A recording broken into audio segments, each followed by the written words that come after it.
Okay, the reason most boats don't start because that primer is not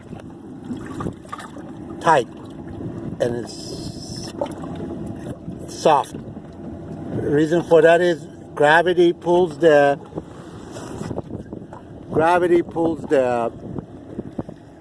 fuel downward and your line will be out of fuel, especially if you leave your boat for 2 or 3 weeks, 4 weeks. I think you can handle it up to a month if you got a good primer.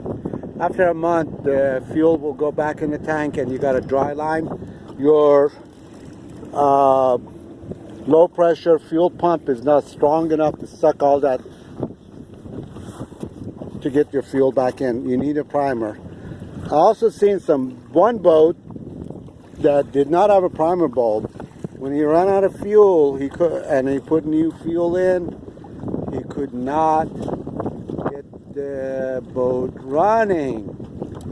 So I was not surprised. You need a primer.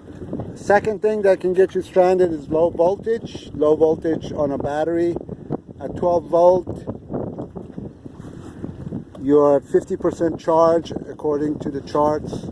13.2 is a 100% charge. Third thing that gets you in trouble all the time is bearings on the trailer. If you don't have that trailer, you're saving yourself a bunch of time, but also you're losing out on opportunities to go to new places.